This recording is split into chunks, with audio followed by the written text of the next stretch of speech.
Hello everyone, C. Krishna Bhujani this side, and yes, welcome back to this concept clarity series of GST. This is specially for CA Inter, CMA Inter students. So आज का हमारा topic रहने वाला है, जैसा आपको screen में दिख रहा होगा, QRMP scheme and invoice furnishing facility के बारे में हम अच्छी तरीके से समझेंगे, बिकॉज ये टॉपिक स्टूडेंट्स को कंफ्यूजिंग लगता है और स्टूडेंट्स ऑलमोस्ट एग्जाम के पहले तो ये छोड़कर चले जाते हैं. ठीक है, सो इस वीडियो को देखने के बाद ये कंसेप्ट एकदम इजी सिंप्लीफाइड मैनर पे आपके दिमाग में चले जाएगा. सो उसकी चिंता करने वाली बात नहीं है, बस वीडियो को एंड तक जरूर देखना, चैनल को सब्सक्राइब कर देना, क्योंकि ऐसे बहुत सारे जो टिपिकल कंफ्यूजिंग कंसेप्ट होते हैं उसका मैं शॉर्ट वीडियोस आप लोगों के लिए अपलोड कर रही हूँ. एंड इसके बाद I will start the question series, the revision series, also the RTP MTP series. Okay, so yes, start करते हैं QRMP स्कीम. बट पहले मैं आप लोगों को इसका एग्जाम्पल बताऊंगी, एक पूरा सिनेरियो क्रिएट करूंगी, पूरा समझाऊंगी एंड देन अपन रीड कर लेंगे. ठीक है, आ जाओ. QRMP स्कीम फुल फॉर्म तो आपको पता ही होगा. ठीक है, क्वार्टरली रिटर्न मंथली पेमेंट. आपको हर मंथ रिटर्न फाइल करने की नीड नहीं है, आप रिटर्न क्वार्टरली फाइल करना, but payment you should do what, monthly. ठीक है, जैसे कि अपना कंपोजिशन वाले करते हैं. ओके, सो ये एक ऑप्शनल स्कीम थी जो किसके लिए स्पेशली लाई गई, गवर्नमेंट ने स्मॉल टैक्स पेयर्स के लिए लाई गई. ठीक है, ओके. सो अब पहले मैं आपको समझाती हूँ QRMP में मतलब कैसे होता है. सो सबसे पहले तो अपन क्वार्टर्स देख लेते हैं, जनवरी, फरवरी, मार्च, अप्रैल, मई, जून, जुलाई, अगस्त, सितंबर, देन अक्टूबर, नवंबर, दिसंबर. ठीक है, अभी QRMP स्कीम में नाम से आपको जैसे समझा कि मंथली पेमेंट करना रहेगा और क्वार्टरली जो है वो रिटर्न फाइल करना रहेगा. राइट, इसमें प्रॉब्लम्स थी, इसलिए फिर गवर्नमेंट ने क्या लाया, इनवॉइस फर्निशिंग फैसिलिटी लाई. ठीक है, तो पहले मैं आपको QRMP स्कीम की प्रॉब्लम बताती हूँ, फिर सोल्यूशन बताऊंगी. ओके, चलो अभी देखो क्या होता है. फॉर एग्जाम्पल क्या हुआ ना, मिस्टर ए ने मिस्टर बी को सेल किया कुछ गुड्स या फिर कुछ सर्विस, कितने में, 10,000 प्लस 1800 का GST. ठीक है, अभी सप्लायर मिस्टर ए है और रिसिपिएंट मिस्टर बी है. तो जो सप्लायर है ना सर, उसने क्या किया, अपना obviously supplier sales return outward supply जो किया है उसने उसका GSTR1 फाइल करेगा. और जैसे ही मिस्टर ए ने GSTR1 फाइल कर दिया तो वो मिस्टर बी के GSTR2B में रिफ्लेक्ट करेगा. राइट, ये कंसेप्ट तो आपको पता होगा कि अगर सप्लायर GSTR1 टाइम पर फाइल कर देता है तो वही सप्लायर जो मतलब जो रेसिपिएंट है उसके 2B में शो करने लगता है, रिफ्लेक्ट करने लगता है. राइट, सो ये 1800 का जो GST था जो इसके 2B में दिख रहा होगा, क्या मिस्टर बी इसका ITC क्लेम कर लेगा? यस, यही साइकिल होता है. बट जैसा कि मैंने आपको बताया ये क्वार्टरली रिटर्न है. फॉर एग्जाम्पल आपने इस क्वार्टर में, फॉर एग्जाम्पल आपने जुलाई में क्या किया, ये सेल किया, जुलाई में ये वाला चीज सेल किया, ये 10,000 वाला. ठीक है, अभी इसका रिटर्न कब फाइल करोगे आप, अक्टूबर मंथ में करोगे ना. क्वार्टरली रिटर्न करना है तो इस क्वार्टर का जो रिटर्न है वो आपका अक्टूबर मंथ में फाइल होगा. राइट, अब अगर अक्टूबर मंथ में फाइल होगा सर, तो जिस टाइम वो फाइल होगा उस टाइम रेसिपिएंट के 2B में दिखेगा एंड तब रेसिपिएंट उसका ITC अवेल कर पाएगा. Am I right? Right, so mister A October month में जब R1 फाइल करेगा तो अक्टूबर मंथ में इसके 2B में रिफ्लेक्ट होगा, है ना. बट सेल कब हो चुकी थी, जुलाई में. राइट, जुलाई में सेल हो चुकी थी, तो जुलाई में बेचारे को तो क्रेडिट ही नहीं मिल पाया. तो ऐसे कई सारे रेसिपिएंट्स हैं जिनका बहुत नुकसान हो रहा था, तो इन्होंने फिर ये प्रॉब्लम रेस किया कि हमको हमारा क्रेडिट पहले चाहिए. ठीक है, सो इसके लिए फिर क्या है, इनवॉइस फर्निशिंग फैसिलिटी आई. मैं बताती हूँ, देखो प्रॉब्लम क्या थी कि purchaser is not getting input tax credit, जो कि उसके GSTR2B में रिफ्लेक्ट कर रहा है. ओके, क्यों, जुलाई से सितंबर है, मान लो मिस्टर बी ने परचेज के 15 जुलाई को, बट 2B में कब रिफ्लेक्ट करेगा, क्वार्टर एंड में, जिससे आपका वर्किंग कैपिटल भी हैम्पर होगा. ठीक है, आपको ITC जल्दी नहीं मिलेगा, तो प्रॉब्लम्स थी. ओके, सो यहां पर देखो GSTR1 क्वार्टरली फाइल होगा एंड देन गवर्नमेंट ने क्या किया, IFF का जो है वो फैसिलिटी दिया, इनवॉइस फर्निशिंग फैसिलिटी दिया. ठीक है, और किन के लिए फैसिलिटी आई, देखो ये फैसिलिटी किन के लिए रहेगी, जब B2B सप्लाई होगा, ये भी रजिस्टर्ड और ये भी रजिस्टर्ड. अगर ये सामने वाला अनरजिस्टर्ड है तो उसको तो दिक्कत ही नहीं आएगी, उसको तो आईटीसी वैसे भी नहीं मिलना है ना। तो जब ये B2B होगा रजिस्टर्ड, तो उसी केस में क्या होगा, ये IFF का जो है वो अप्लाई कर सकते हैं। सो B2B not more than 50 lakhs। मैं आगे बताती हूँ उसकी एप्लीकेबिलिटी क्या रहने वाली है। ये देखो, सबसे पहले तो मैं आपको IFF का दिखा देती हूँ। ये देखो क्या लिखा है, ये एक ऑप्शनल फैसिलिटी है जो क्वार्टरली टैक्स पेयर्स को प्रोवाइड की गई, जो कि कौन सी स्कीम में है, क्वार्टरली रिटर्न मंथली पेमेंट वाली स्कीम में है। किनके लिए है, up to cumulative value of 50 lakhs in each of the first 2 months of the quarter. मतलब अगर आपको जुलाई, अगस्त, सितंबर इस मंथ का IFF फैसिलिटी आप जो है वो अवेल कर रहे हो, तो ये क्या होना चाहिए कि पहले 2 months में आपका अगर सप्लाई 50 लाख तक का है तो ही आप IFF में आ सकते हो, अदरवाइज नहीं आ सकते हो। ये ध्यान रखना, ठीक है। सो आप ऐसे अपना वो ऑप्शन लगा सकते हो। क्या ऑप्शन लगा सकते हो कि आपने बहुत सारी सप्लाई की होगी, राइट, आपने बहुत सारी सप्लाई की होगी जुलाई, अगस्त, सितंबर में, तो पहले 2 month में आप देख लेना कौन से रेसिपिएंट को आपको ये फैसिलिटी प्रोवाइड करनी है, किस रेसिपिएंट को आईटीसी की ज्यादा जरूरत है ना। तो आप क्या कर सकते हो, उन रेसिपिएंट्स का जो भी आपका सेल्स अमाउंट का टोटल होगा वो 50 lakhs तक होगा, तो आप क्या कर सकते हो, उनको उनके लिए IFF फर्निश जो है वो कर सकते हो, राइट। 50 lakhs तक ही ये पॉसिबल है फर्स्ट 2 months का, ठीक है। चलो उसके बाद क्या बोल रहा है ये देखो क्या है। अभी वापस आते हैं मैं एक बार क्वार्टरली स्कीम में, ठीक है। Quarterly return, monthly payment, quarterly return और मंथली पेमेंट बोलना चाह रही है। सो यहां पर बोला है मंथली पेमेंट मतलब कब, जैसे जुलाई, अगस्त, सितंबर, तो जुलाई का पेमेंट कब होगा, 25 तारीख को। अगस्त का पेमेंट कब होगा, 25 सितंबर को। और लास्ट सितंबर का तो रिटर्न ही जाने वाला है, क्वार्टरली रिटर्न, राइट। तो सितंबर का तो रिटर्न ही जाने वाला है, ठीक है। तो जब आप पेमेंट करते हो ना, तो आपके पास 2 ऑप्शंस रहेंगे, 2 मेथड ऑफ पेमेंट रहने वाले हैं अंडर QRMP स्कीम। अगर नहीं पढ़ा होगा तो अभी समझ लो। पहला है एस्टिमेशन बेसिस पेमेंट और दूसरा मेथड है फिक्स्ड सम मेथड, ठीक है। अब ये फिक्स्ड सम मेथड क्या होता है और ये एस्टिमेशन बेसिस मेथड क्या होता है। तो फिक्स्ड सम मेथड में क्या होता है ना कि जैसे आपके क्वार्टर्स है, कौन से क्वार्टर्स है, जनवरी, फरवरी, मार्च, अप्रैल, मई, जून, जुलाई, अगस्त, सितंबर। मान लो यू आर इन जुलाई, अगस्त, सितंबर, ठीक है। आपको इस क्वार्टर का पेमेंट करना है मंथली, ठीक है। तो क्या होगा, जो भी टैक्स आपका ड्यू रहेगा इन each of the first 2 months of the quarter, वो आपको पे करना रहेगा। तो आप कितना अमाउंट पे करोगे, ठीक है। आपको कितना अमाउंट पे करने रहेगा, 35% of the tax paid in cash in the return for the preceding quarter.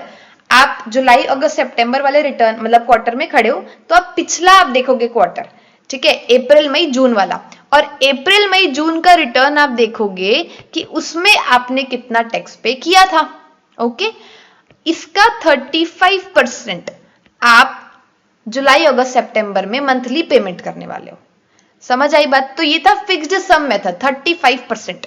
अभी कैसे पे करोगे, तो आपको डिपॉजिट करना पड़ेगा PMT 06 में। मैंने आपको ड्यू डेट बताई कि जैसे जुलाई का है तो आपको 25 अगस्त को पेमेंट कर देना है, ठीक है। अगस्त का है तो आपको 25 सितंबर को पेमेंट कर देना है। So deposit in PMT 06 by 25th day of the month succeeding such month. समझ आई बात। 25th ऑफ द मंथ मतलब क्या, जुलाई का 25th अगस्त में, ठीक है। सो देखो यहां पर क्या लिखा है, टैक्स लाइबिलिटी। अभी ऐसा भी हो सकता है कि आप पहली बार इस क्वार्टर में QRMP में आए, इसके पहले तक you are monthly return filer, उस केस में कितना पे करना रहेगा आपको। सो देखो क्या लिखा है, tax liability paid in cash in return for the last month, और यहां पर क्या लिखा था, लास्ट प्रीसीडिंग क्वार्टर, ठीक है, of the immediately preceding quarter where the return was filed monthly, और यहां पर क्या था, क्वार्टरली। आई होप आपको बात समझ आई होगी फिक्स्ड सम मेथड की। अभी क्या इंटरेस्ट की एप्लीकेबिलिटी रहेगी क्या फिक्स्ड सम मेथड में। सो देखो यहां पर क्या लिखा है, इंटरेस्ट की एप्लीकेबिलिटी जो है वो फिक्स्ड सम मेथड में नहीं रहने वाली। भले ही आप थोड़ा सा क्या बोलना चाहिए, जैसे एक्चुअल लाइबिलिटी से आपने ज्यादा पे कर दिया, ठीक है, या फिर ऐसा हो सकता है कि जो 35% पे किया आपने अजम्पशन बेसिस पर कि पिछले जितना भी रिटर्न मैंने पे किया था टैक्स, उसका 35% निकाल लिया। एक्चुअल जब आपकी टैक्स लाइबिलिटी आई वो ज्यादा आई, तो अब आप डिफरेंशियल पे कर देना, बट उसमें इंटरेस्ट पे करने की जरूरत नहीं है, ये ध्यान रखना, ठीक है। प्रोवाइडेड आपको टाइम पे फाइल करना रहेगा। तो देखो क्या लिखा है, where auto calculated fixed sum amount for first 2 months of the quarter is paid by due date. Due date में 25 तारीख तक आपने पे कर दिया था, तो कोई भी इंटरेस्ट की लाइबिलिटी नहीं आएगी, भले ही जो लाइबिलिटी एक्चुअल लाइबिलिटी है वो आपका ज्यादा आए, ठीक है, अमाउंट ज्यादा है जितना आपने एक्चुअल में पे किया है, तो इंटरेस्ट नहीं आएगा, ठीक है। अच्छा, अगर GSTR 3B of the quarter is filed by due date by discharging the entire liability, और जब आपका क्वार्टर एंड होने के बाद आपको क्या फाइल करना रहेगा, जीएसटीआर 3B फाइल करना रहेगा बाय ड्यू डेट, ठीक है। उसके बाद अगर मान लो when tax payer makes monthly payment beyond due date, अगर बियॉन्ड ड्यू डेट गए ना बेटा तो आपको इंटरेस्ट लगेगा। कब से कब तक लगेगा, ड्यू डेट से लेकर जब तक आपने एक्चुअल में पेमेंट किया है तब तक की, और वो आपको कैसे फर्निश करना पड़ेगा इंटरेस्ट पेमेंट, जीएसटी पीएमटी 06 में, ठीक है। अच्छा, 3B अगर आपने बियॉन्ड डेट फाइल किया, मैं यहाँ पर पेमेंट की बात कर रही हूँ, जो मंथली पेमेंट है, और जो क्वार्टरली रिटर्न है वो जीएसटी 3B जो फाइल होगा, अगर वो आपने बियॉन्ड ड्यू डेट फाइल किया तो फिर इंटरेस्ट लगेगा as per section 50, 18% per annum के अकॉर्डिंग, ठीक है। For the tax liability net of ITC, ITC हटा के जो कैश पेमेंट होगा उस पे आपका इंटरेस्ट लगेगा, ठीक है। ओके, सो यहाँ पर क्या लिखा है, monthly tax payment through this method would not be available to those registered person जिन्होंने रिटर्न जो है वो कंप्लीट टैक्स पीरियड के लिए फर्निश नहीं किया। आपको पिछले रिटर्न सारे फर्निश कर देने पड़ेंगे अगर आपको आगे मेथड चूज करना है तो, ठीक है। सेकेंड मेथड है आपका सेल्फ असेसमेंट मेथड, जैसे आप खुद से सेल्फ असेस करके एडवांस टैक्स पेमेंट करते हो इनकम टैक्स में, वैसे यहाँ पर आप एस्टिमेटेड टैक्स लाइबिलिटी निकालोगे, असेस करोगे एंड देन वो मंथली पेमेंट करोगे, ठीक है। क्या लिखा है, tax payer can pay tax by considering tax liability on inward and outward supplies and ITC available in form GST PMT 06, okay. फिर क्या इस पे आपका इंटरेस्ट लगेगा क्या, तो इसमें लगेगा। यहाँ पे आपने खुद से एस्टिमेट किया है, बाद में अगर आपका जो एक्चुअल फिगर है टैक्स का वो ज्यादा आ गया ना, हाँ, तो आपको क्या करना पड़ जाएगा, जो डिफरेंशियल है उसमें इंटरेस्ट भी पे करना पड़ेगा, ठीक है। देखो क्या लिखा है, interest payable as per the provisions of section 50 for tax और any part thereof net of ITC which remains unpaid और paid beyond the due date, तो आपको क्या करना रहेगा, इंटरेस्ट पे करना रहेगा for the first 2 months of the quarter. For the first 2 months of the quarter में अगर बियॉन्ड डेट पेमेंट रहा तो फिर आपको इंटरेस्ट लगेगा, ठीक है। वही चीजें यहां पर लिखी हुई है, राइट, यस। सो देखो अब आते अपन क्यूआरएमपी अपन ऑप्ट कब कर सकते, इसकी क्या टाइम लिमिट होगी। तो आपको पहले क्वार्टर्स पता होने चाहिए, जनवरी से, जैसे मैंने लिखा है यहाँ पे, जनवरी से मार्च 1 क्वार्टर, अप्रैल से जून 1 क्वार्टर और जुलाई से सितंबर 1 क्वार्टर, ठीक है, अगस्त सितंबर, ठीक है। अच्छा, अगर आपको जुलाई वाले क्वार्टर, जुलाई अगस्त सितंबर वाले क्वार्टर पे क्यूआरएमपी स्कीम ऑप्ट करना है, तो आप कब से ऑप्ट करना स्टार्ट करोगे, मतलब कब आप ऑप्ट कर सकते हो, एक्चुअल में कब आप ऑप्ट कर सकते हो, तो आपको कब ऑप्ट करना है, पिछले क्वार्टर के सेकेंड मंथ के फर्स्ट डे से लेकर इस मंथ, मतलब जिसमें आपको ऑप्ट करना है उस मंथ के लास्ट डे तक, 1 मई से 31 जुलाई तक। अब मैं इसकी आपको एक्चुअल वर्डिंग पढ़ाती हूं। एक्चुअल वर्डिंग क्या लिखी है, देखो, ये देखो क्या लिखा है, available from first day of second month of the preceding quarter, first day of second month of the preceding quarter, ठीक है, अरे sorry, to the last day of the first month of the quarter, to the last day of the first month of this quarter, जिस पे आपको opt करना है, ठीक है। तो ये था time limit to opt for the applying for QRMP scheme. समझ आई, availability of facility of opting out of, मतलब आपको जब क्यूआरएमपी से बाहर भी निकलना है ना तो भी ऐसा ही टाइम लिमिट रहने वाला है, ठीक है, और क्यूआरएमपी में आना है तो भी यही टाइम लिमिट रहने वाला है, ठीक है, ठीक है सर। अब जैसे मैंने बताया था कि यहां पर ऑप्टिंग आउट ही बताया जा रहा है, ठीक है, ऑप्टिंग आउट, क्यूआरएमपी से आप बाहर कब निकलोगे, और मैंने बोला था कि स्मॉल टैक्स पेयर्स के लिए है, ठीक है। तो जैसे ही आपका टर्नओवर 5 करोड़ से क्रॉस कर जाता है आपको क्यूआरएमपी से ऑप्ट आउट करना पड़ेगा, ओके। और ये जीएसटीएन वाइज होता है, जो आपका ये होता है ना QRMP का ऑप्टिंग आउट वाला प्रोसीजर देखो, opting of QRMP scheme is GSTN wise, मतलब एक पर्सन अपने कुछ GSTN के लिए QRMP स्कीम ऑप्ट कर सकता है, मतलब रख सकता है, और बाकी के लिए वो ऑप्ट आउट कर सकता है। तो ये GSTN वाइज है, ठीक है, पैन वाइज नहीं है। ओके, पेमेंट मैंने आपको बता दिया कि tax due in each of the first 2 month, जैसे जुलाई और अगस्त, उसका आपको डिपॉजिट कर देना है pre filled form GST PMT 06 में, और पेमेंट आपको कब तक करना है ध्यान रखना, 25 तारीख नेक्स्ट मंथ की, ठीक है। उसके बाद एक बार मैं ये बता देती हूँ क्या लिखा है, it's a optional return filing, quarterly return, monthly payment, जिसकी एलिजिबिलिटी क्या है, जिस भी टैक्स पेयर का टर्नओवर पिछले फाइनेंशियल ईयर में अप टू 5 करोड़ रहेगा, that tax payer is eligible to opt for this QRMP scheme, ठीक है। अच्छा, condition to be fulfilled for becoming eligible, so बस ऐसा है कि जिस भी दिन वो अप्लाई करना चाहता है QRMP स्कीम के लिए, उसके सारे जो प्रीवियस रिटर्न्स है वो फाइल्ड रहने चाहिए, ठीक है। मैंने आपको बता दिया कैसे आपको कब आप ऑप्ट करना है, तो can opt in for any quarter from first day of the second month of the preceding quarter to the last day of the first month of the quarter, जिसके लिए आपको ऑप्शन चाहिए, ठीक है। वैलिडिटी क्या रहेगी, टैक्स पेयर को हर quarter में ये ऑप्शन एक्सरसाइज करने की जरूरत नहीं है। जैसे ही एक बार उसने ऑप्शन एक्सरसाइज कर लिया, जब तक वो खुद से विड्रॉ नहीं करता, रिवाइज नहीं करता सेड ऑप्शन, तब तक वो वैलिड ही रहेगा, ठीक है।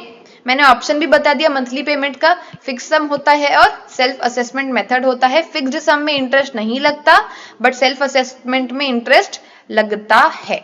ओके ओके, ड्यू डेट्स मैं बता देती हूँ आप लोगों को, GSTR 1 की, तो अगर QRMP स्कीम में आप जो है वो ऑप्ट कर चुके हो, तो आपको GSTR 1 कब तक फाइल कर देना है, जो भी आपका मंथ होगा 13th day of the month succeeding such quarter, जुलाई अगस्त सितंबर, कब फाइल करोगे, 30 अक्टूबर तक आपको क्या करना रहेगा, GSTR 1 फाइल करना रहेगा, ठीक है। और बाकी केसेस में आपको पता है GSTR 1 की ड्यू डेट क्या रहती है, 11th day of the month succeeding the month. Okay, ठीक है मैम, समझ गए हम। और ये भी मैंने आपको क्या बताया, invoice furnishing facility optional facility है जो क्वार्टरली टैक्स पेयर्स को प्रोवाइड करती है, ताकि वो अपने आउटवर्ड सप्लाई की डिटेल्स पहले 2 महीने में फाइल करे, ठीक है, पहले 2 महीने में फाइल कर दे, between what date, first day of the succeeding month till the 11th day of the succeeding month. तो ये था आपका IFF। अगर आप IFF फैसिलिटी फर्निश करते हो, IFF फर्निश करते हो, तो सामने वाले के 2B में वो रिफ्लेक्ट करेगा और उसका ITC ले सकता है। समझ आई बात, ठीक है। और ये भी मैंने बता दिया up to cumulative value 50 lakhs in each of the first 2 months of the quarter, ताकि क्रेडिट पास हो सके रेसिपिएंट को, और ये सिर्फ रजिस्टर्ड पर्सन के लिए है, ना कि B2C वालों के लिए है। आई क्या बात समझ में मुझे आपको, पक्का। लास्ट क्या लिखा है, details to be furnished through invoice furnishing facility, outward taxable supplies, B2B supplies अगर होता है, चाहे वो इंटर स्टेट होता है, चाहे वो इंट्रा स्टेट सप्लाईज हो, ठीक है। तो सब में IFF में जब आप फर्निश करते हो, तो क्या डिटेल्स फर्निश होनी चाहिए, invoice wise details of all supplies to be uploaded, invoice wise upload करना है, और जो भी आपके डेबिट क्रेडिट नोट इशू हुए हैं during the month, for such invoices issued previously to be uploaded, ठीक है। जो भी आपने पहले इनवॉइस इशू किया था वो आपको क्या करना रहेगा, अपलोड करना रहेगा, the debit and credit notes. Okay, ये डन हो चुका है अपना सारा चीज QRMP स्कीम का। सो आई होप कि आपको अच्छा लगा होगा, एंड मैं इसका 1-2 क्वेश्चंस देखती हूँ, पहले मैं वो आप लोगों को करवाती हूँ, ताकि पूरा प्रैक्टिकली भी आपको क्या समझ आ जाए, ये स्कीम समझ आ जाए, ठीक है।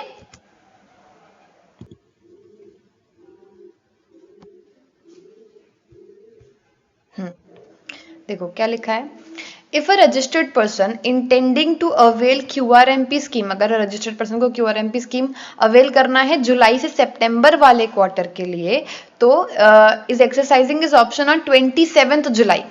क्या ये ठीक है क्या, बताओ, 27th जुलाई को ऑप्शन अवेल कर सकता है क्या? So yes, he must have furnished the return for the month of June which was due on 20th जुलाई।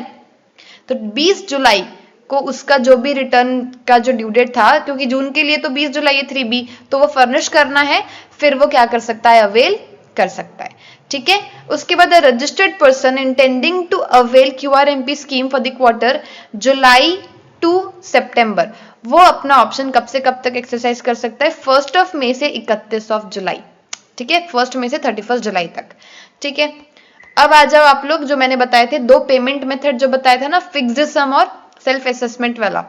तो रजिस्टर्ड पर्सन जिसने QRMP के लिए ऑप्ट किया था, टोटल अमाउंट उसने 100 रुपीज का कैश में पे किया था। ध्यान रखना, कैश में ही पे होना चाहिए, कैश वाला ही आप कैलकुलेट करते हो मतलब। ठीक है, so 100 rupees in cash as tax liability in the previous quarter, अक्टूबर से दिसंबर तक, अक्टूबर नवंबर दिसंबर। ठीक है, अब वो ऑप्ट कर रहा है to pay tax under fixed sum method, तो 100 का 35% कितना होगा, 35 रुपीज। ठीक है, 35 रुपीज होगा। वो कब कब फाइल करेगा, मतलब अगर पिछला क्वार्टर इसका अक्टूबर से दिसंबर है तो करंट क्वार्टर क्या होगा, जनवरी, फरवरी और मार्च। तो जनवरी का फाइल पेमेंट करेगा 25 फरवरी को, और फरवरी का पेमेंट करेगा 25 मार्च को। समझ आई बात? देखो 35 पे करेगा 25 फरवरी को, और 35 और पे करेगा 25 मार्च को for discharging the tax liability for the first 2 months of the quarter, that is January and February. ठीक है, अभी in his return for the quarter it is found that कि based on the outward and inward supplies actual कितना आया था, जनवरी में 40 और फरवरी में 42, और उसने 35 पे किया था। ठीक है, लेकिन क्या इंटरेस्ट लगेगा क्या सर? मैंने बताया था फिक्स सम में ड्यू डेट में आप पूरा फाइल कर देते हो रिटर्न, ठीक है, 35% पे कर देते हो, तो आपको इंटरेस्ट नहीं लगने वाला, भले ही आपका एक्चुअल टैक्स लाइबिलिटी ज्यादा आ जाए। तो फिर 5 और 7 जितना भी डिफरेंस था, ठीक है, discharge in these 2 months provided that he discharges his entire tax liability by the due date. समझ आई बात? बस ये लिखा है। सिनेरियो क्लियर हो रहे हैं ना? ठीक है, डू लाइक अगर समझ आ रहा होगा तो। ठीक है, ऐसे बहुत सारे कंसेप्ट आएंगे, और आपको अगर कोई दिक्कत है किसी कंसेप्ट में, कुछ डाउट है, तो मुझे आप कमेंट सेक्शन में बताना, मैं उस कंसेप्ट का आप लोगों के लिए वीडियो लेकर आऊंगी। ठीक है, now next example, a registered person who has opted for the QRMP scheme, जिसने 100 रुपीज वही पिछले क्वार्टर में पे किया था, अब वापस से वो क्या ऑप्ट कर रहा है, फिक्स सम मेथड ऑप्ट कर रहा है, 35 ईच, 25 फरवरी और 25 मार्च को। अब उसको पता चला कि उसकी जो टोटल लाइबिलिटी है क्वार्टर के लिए, net of the available credit, वो था 125, बट उसने अपना रिटर्न फाइल कब किया, 30 अप्रैल को। ठीक है, तो अब इसमें लगेगा आपका इंटरेस्ट। ठीक है, इंटरेस्ट आपका लगेगा इसमें। Okay, would be payable at the applicable rate on ₹55। कैसे आया 55?